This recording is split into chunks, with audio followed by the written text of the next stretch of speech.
Hello भाई, आज हम लोग ट्रायंगल चैप्टर की स्टार्टिंग करते हैं। और इस चैप्टर में कई थ्योरम हैं, तो स्टार्टिंग में हम लोग थ्योरम से ही करेंगे और थ्योरम आ जाने के बाद फिर इसके बेस पे क्वेश्चन सॉल्व करेंगे। ठीक है, इसमें करना क्या है ये देख लो। सबसे पहले हम लोग BPT theorem means basic proportionality theorem, या इसी को हम कहते हैं थेल्स थ्योरम। ये मैथमेटिशियन का नाम है, इनके नाम से भी हम इसको याद कर लेते हैं। थेल्स थ्योरम या बीपीटी थ्योरम यानी बेसिक प्रोपोर्शनलिटी थ्योरम। ये थ्योरम क्या कहती है कि अगर कोई ट्रायंगल है और उस ट्रायंगल के दो साइड के कोई दो पॉइंट ले लो, इस साइड में जैसे हमने डी लिया, इस पर ई लिया, और इसको ज्वाइन करो। अगर वो लाइन ज्वाइन करने पर जो मिली वो उसके बेस के पैरेलल है उस ट्रायंगल के, तो वो जो पॉइंट्स थे वो इस लाइन को जो पार्ट्स में डिवाइड किए हैं उनका रेशियो यानी AD/DB इक्वल टू AE/EC वो इक्वल होता है। ये थ्योरम फिर सुन लो।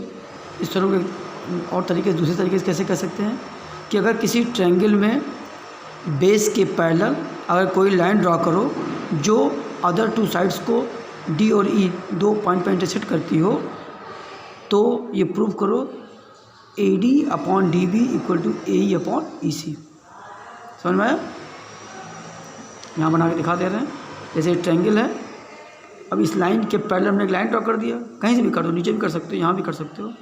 तो ड्रॉ करने पर जो ये इंटरसेक्टिंग पॉइंट मिलेंगे, तो अगर ये लाइन इसके पैरेलल ड्रॉ किया हमने, तो जो इंटरसेक्टिंग पॉइंट मिले हमको, ये इस पॉइंट से जो ये दो पार्ट इसके हो जाते हैं इस लाइन के, इसका रेशियो इस वाले पार्ट के रेशियो के इक्वल होगा। वो यहाँ बताना है, ये प्रूफ करना है। ठीक है, कैसे प्रूफ करते हैं वो देखो।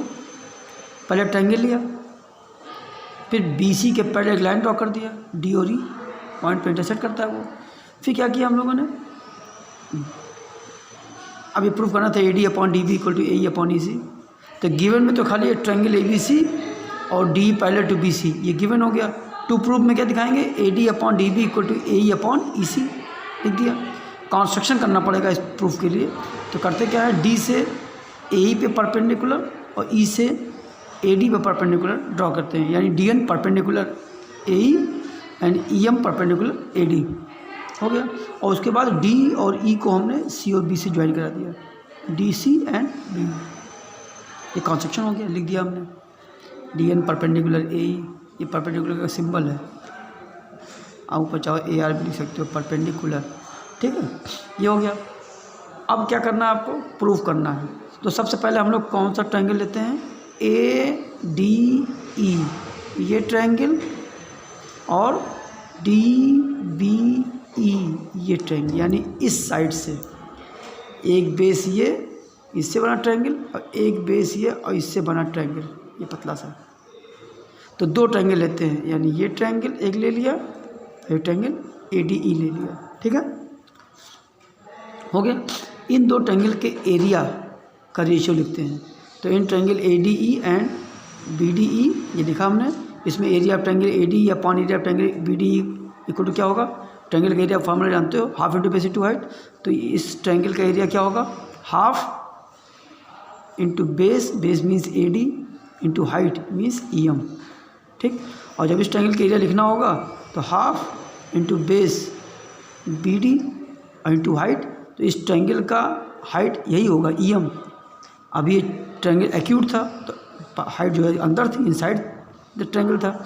अब ये ऑब्टूस एंगल ट्रायंगल है, देखो मोर देन 90 है, तो इसका परपेंडिकुलर लाइन कहाँ होगी, बाहर होगी ना। ठीक है, तो ये बेस इंटू हाइट ये लिख दिया। तो ये दोनों कैंसिल हो गए, तो area of triangle ADE upon area triangle BDE आ गया, AD/BD क्वेश्चन फर्स्ट। सिमिलरली अब इधर से बैठ के देखते हैं। जब इधर से बैठ देखोगे तो ट्रायंगल ADE इधर से और CED इधर से ले लिया। ठीक है, जब ये ट्रायंगल ले लिया तो इधर से भी रेशियो लोगे, तो half into base into height और half into base into height. Solve करने के बाद क्या आएगा, AE/EC is equal to ADE/CD। Same procedure, वैसे कट गया। ठीक है, ये मिला सेम प्रोसीजर, जैसे ये कटा था वैसे ये कट के आ गया। लेकिन यहाँ पर एक चीज़ ध्यान दो ये क्वेश्चन नंबर 2 मिल गया क्वेश्चन नंबर 1 की तरह, ठीक है। अब यहाँ पे देखो ये एक पैरेललोग्राम है।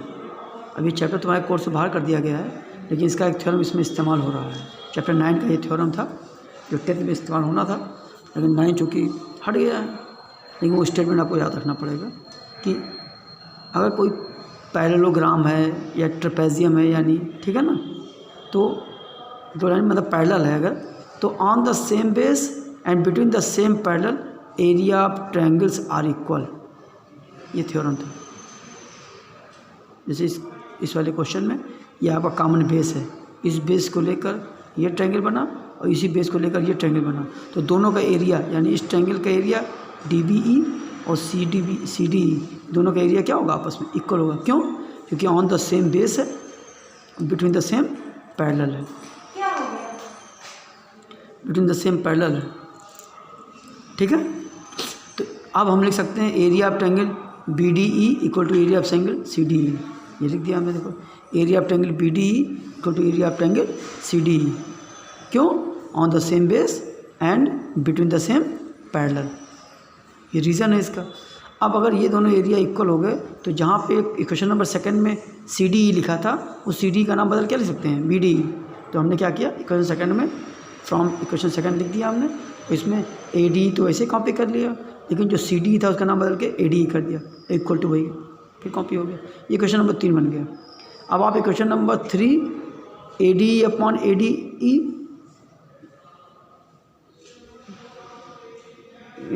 अपॉन BDE, सॉरी यहाँ पे BDE लिखना था, हाँ, ADE upon BDE equal to AE upon C। और इक्वेशन नंबर फर्स्ट को देखो, ADE upon BDE equal to AD upon BD, यानी फर्स्ट और थर्ड का लेफ्ट हैंड पार्ट इक्वल है, लेफ्ट हैंड पार्ट इक्वल है, तो राइट हैंड पार्ट भी क्या होंगे, ये दोनों इक्वल होंगे। तो equating first and second AD upon BD equal to AE upon EC, यानी AE अपॉन EC किसके इक्वल होगा, AD अपॉन BD के। क्यों? क्योंकि इसका लेफ्ट पार्ट और इसका लेफ्ट पार्ट आपस में इक्वल है। प्रूफ हो गया।